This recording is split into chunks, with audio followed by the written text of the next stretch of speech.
In the early 19th century, Europe turned its eyes towards the East. Following in the footsteps of Napoleon Bonaparte's campaign in Egypt, Europeans discovered a new world full of light and mystery, along with a reflection of their own origins.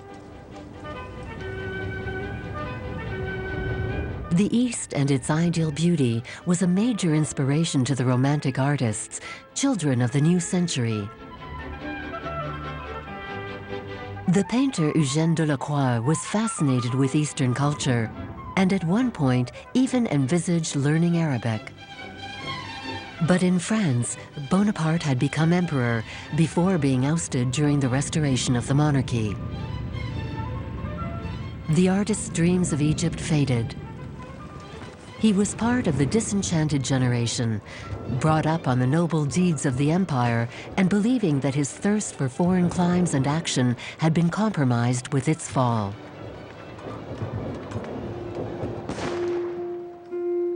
At the 1834 Salon, Delacroix presented a large composition entitled Women of Algiers and Their Apartment. What did the visitors of the Salon discover? 3 young women in skimpy, richly embroidered indoor dress, leaning back on floor cushions in a humid, carpeted room, their arms and legs bare, their pose sensual to say the least. To the left, the harem concubine looks out at the viewer in a nonchalant, brazen way. Other than luxury, calm, and voluptuousness, what else is this work saying? We must investigate the features and figures to find out what the artist was trying to tell us about an era, of his political views, of his vision of the world, and of his fantasies.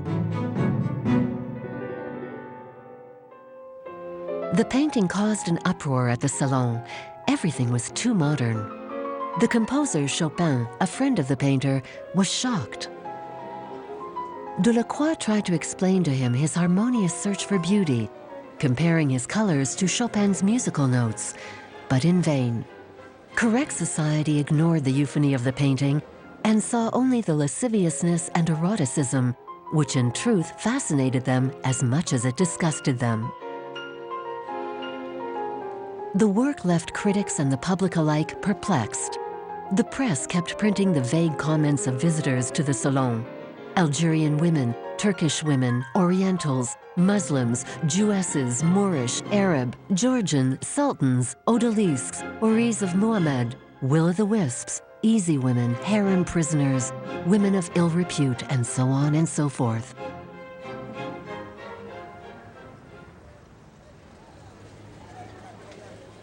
The lack of precision from the public and gazetteers was stupefying. And yet, Parliament had only just formally ratified the conquest of Algeria, which had taken place 4 years earlier, linking France to the other side of the Mediterranean Sea for over a century. But in French people's minds, the East remained a far-off, unreal place where they confused Algerian women and Turkish women and took harems for brothels.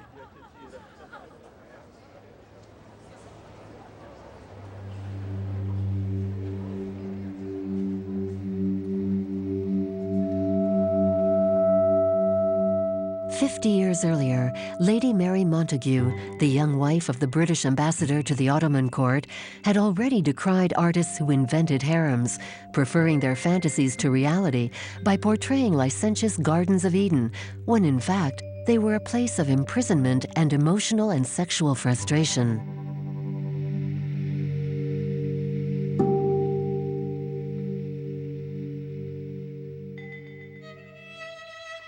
This confusion is summed up in the term odalisque, used to designate a recurring figure in painting when it is in fact a portmanteau word derived from combining the Turkish words oda and lik, literally meaning good for the bedroom.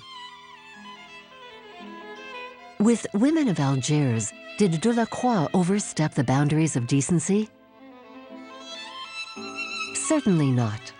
In earlier works, he had already skillfully painted the idealized female form, as in Woman with a Parrot and in Louis d'Orléans showing his mistress.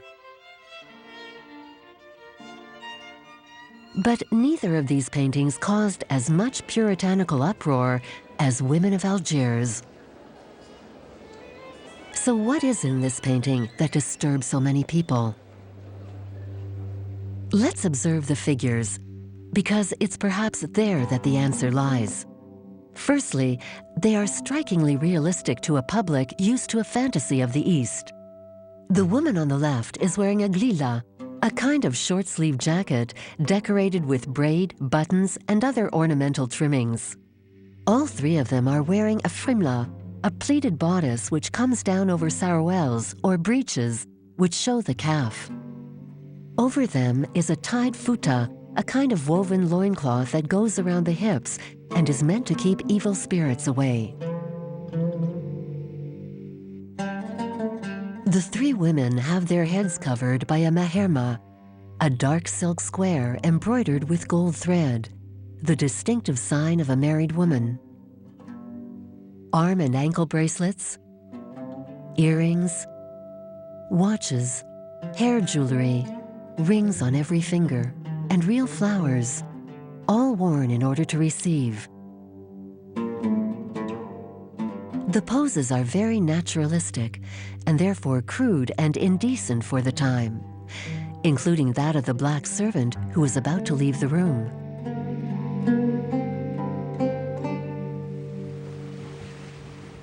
Painting black skin was against the canons of academic beauty, but Delacroix, like other Romantic painters, was aware of how people of African origin were being treated at the time and used colors that openly expressed their skin color.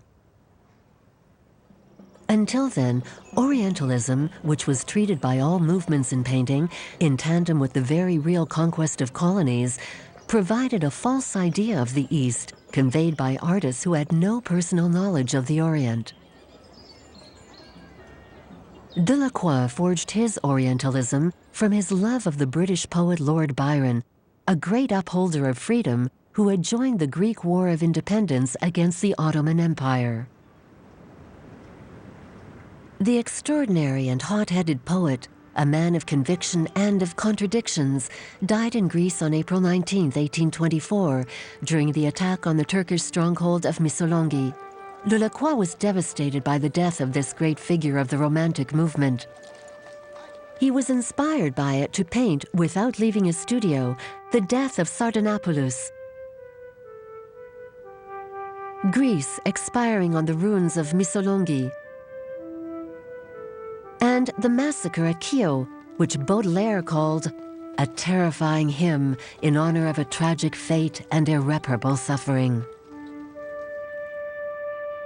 The primacy of his palette and brushstrokes reflect the strength of his feelings. Delacroix was hoisted to the head of the Romantic movement, something he hated, as he didn't want to belong to any school. But with Women of Algiers, he left rebellion behind. He took time meticulously painting details. Let's linger, as he did, on the decoration. Wall tiles from Delft in Holland, with a floral motif, probably designed by the painter Jan van Mack. A Venetian mirror in beveled glass, with a gilded frame and rococo motifs. Crockery and gilded enameled glassware from Murano. Authentic local cushions and carpets. The braise is ready to relight the hookah pipe if necessary. The slippers in the foreground give a finishing touch to this erudite disorder. The ensemble is of a staggering authenticity. For the first time, Delacroix dismembers the fantasy vision of the East. He turns a casual observer into a voyeur. For years, Delacroix had already sought after authenticity, which he called the ideal truth. So to paint even truer, he reconstructed scenes of his previous Orientalist works in his studio. He dressed his models in clothes and accessories borrowed from his friend Monsieur Auguste, a renowned traveler and collector. But with Women of Algiers, Delacroix went beyond previous compositions. He was no longer content to imagine the East. He painted a real experience. In 1832, Delacroix was already a renowned painter. His sedentary and solitary life, in which he was totally dedicated to his art, was suddenly overturned when he was given the opportunity to join a diplomatic mission to the Sultan of Morocco in order to convince him to stop supporting rebels who were impeding the French conquest of Algeria. The offer surprised the painter, who was in a period of doubt. Everybody, painting, and even myself, it all bores me. Put me in a desert and cut me off from my self-esteem.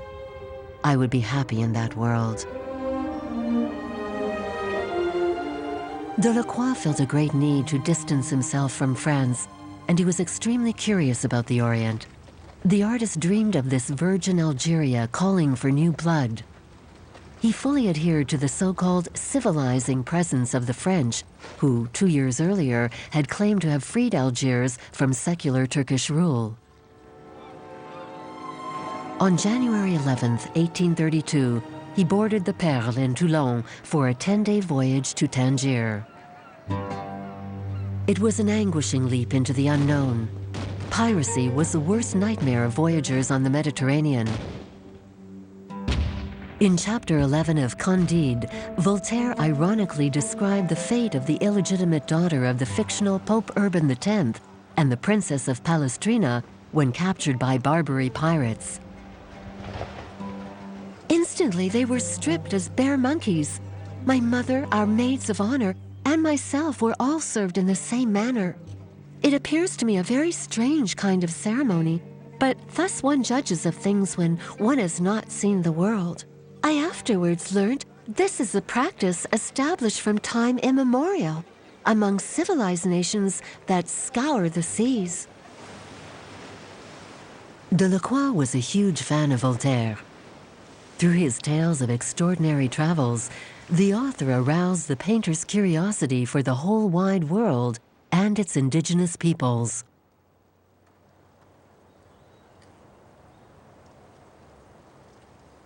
Delacroix disembarked as the first French painter to set foot on Moroccan soil.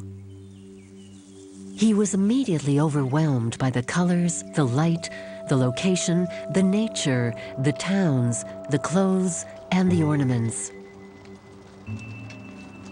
I am staggered by what I have seen, he wrote. We disembarked amidst the strangest of people. It would take 20 arms and 48 hours in a day to comfortably give an idea of all this.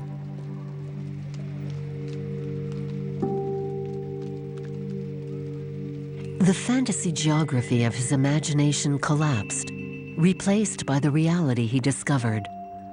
Sublime, striking, and alive, assassinating in its reality, he wrote in one of his numerous letters sent during his 6-month trip. Unable to set up his easel and use oils, he sketched day after day, even on horseback, on 2 of the mission's journeys between Tangier and Meknes. He made over 100 drawings from life, which he completed in watercolor later in the evening.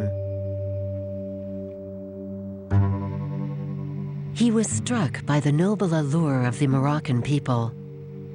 He saw them as living characters straight out of ancient history. Delacroix said, "There is nothing more beautiful in antiquity," adding, "Rome is no longer in Rome." The model was no longer the classical antiquity espoused by Ingres and David, but this model of an existing antiquity embodied by these sons of the sun, whom Delacroix saw as much more authentic. After 6 months' hard work, the diplomatic mission to the Sultan of Morocco was deemed a success. The pair left Tangier to make one port of call before returning to France, in Algiers, home of the Barbary pirates, and considered untakeable until the French conquered it 2 years earlier.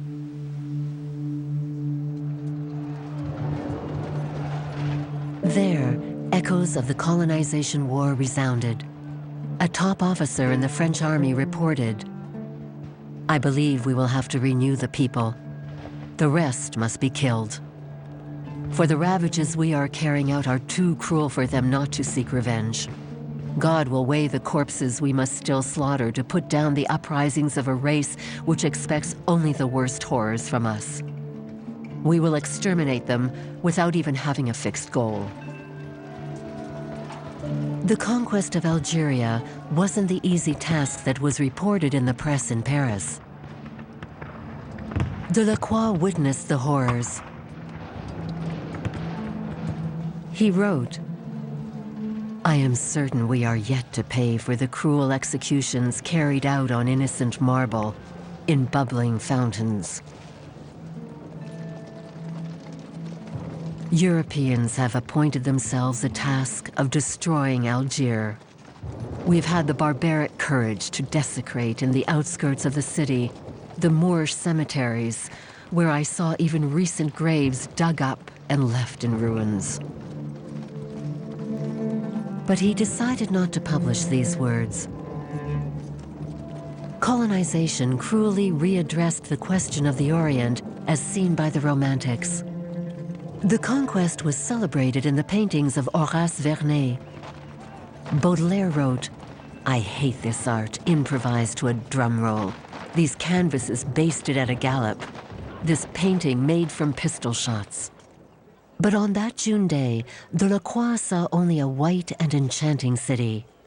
His trip took a sudden twist. Having been immersed for several months in a purely masculine aesthetical world, he was reintroduced to femininity.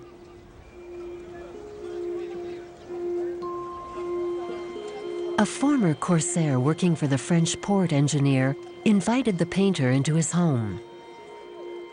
Three sisters, Mounet, Sora, and Belia bin Sultan, and a relative or neighbor, Zera Tabouji, greeted the foreigner under the watchful eye of the master of the house. To do so, the three young women dressed in their finest attire. The simplicity swept away the fantasy of the harem, and yet Delacroix was aware of the privilege accorded to him. His eyes were able to see that which was to be kept away from foreign eyes. It's beautiful, it's straight out of Homer. The woman in the gynecium caring for her children, spinning wool or weaving marvelous fabrics. It is a woman as I understand her, he wrote, taken by a fever that sherbets and fruits can barely calm. Delacroix sketched and sketched in pencil and began to foresee his canvas. Belia crouching, smoking a cigarette. Zera half sitting, half standing, arms crossed. The two women in another sketch. Zera sitting on the floor, in profile, head down and covered with a scarf. Face on, leaning on her elbow. The poses and positions multiplied. And no children, just the women. And the setting empty, stripped bare. A study for a button, some clothing. And then, at the bottom of one page, quickly sketched, the complete composition of the final painting. One woman leaning back, a second cross-legged, a third with one knee raised, and lastly, the standing outline of the black servant. Delacroix could go home. He had glimpsed reality and recorded it on the pages of his sketchbook. In a somewhat fetishist way, he filled his trunks with innumerable objects.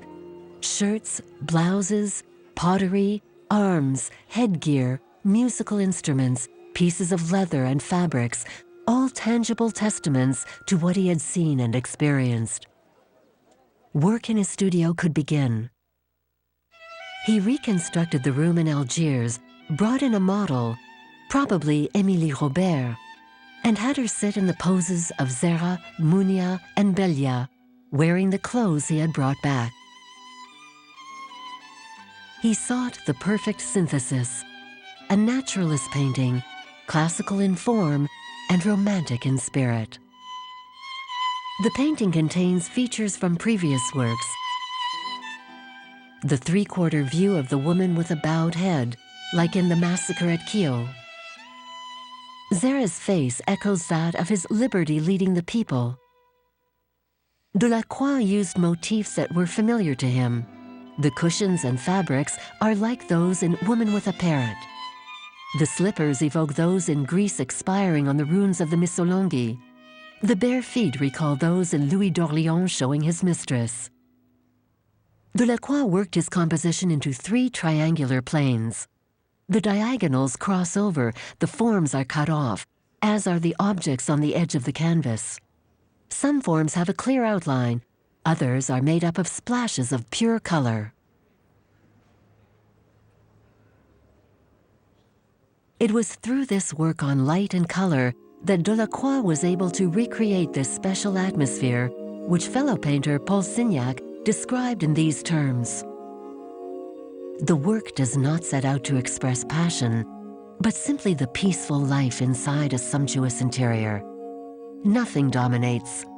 There is no major color. All the warmth and joyful hues balance with their cooler counterparts in a decorative symphony which gives a marvelous impression of a calm and delightful harem.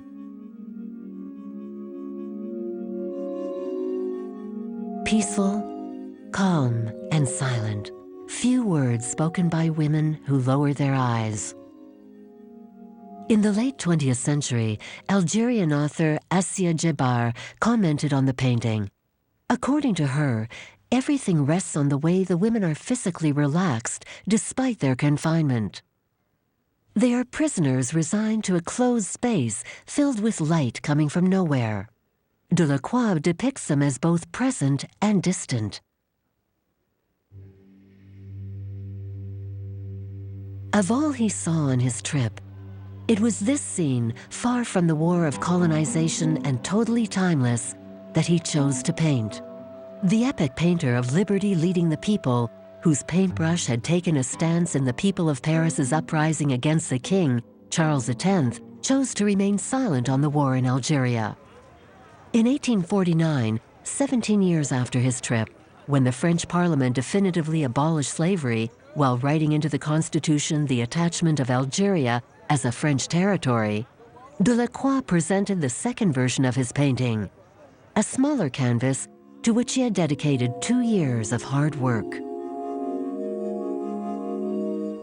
I only began to do something passable about my journey to Africa when I began to forget the small details so that my paintings would not recall the strikingly poetic. The unreal light dissolves the forms. The darkness holds a threat.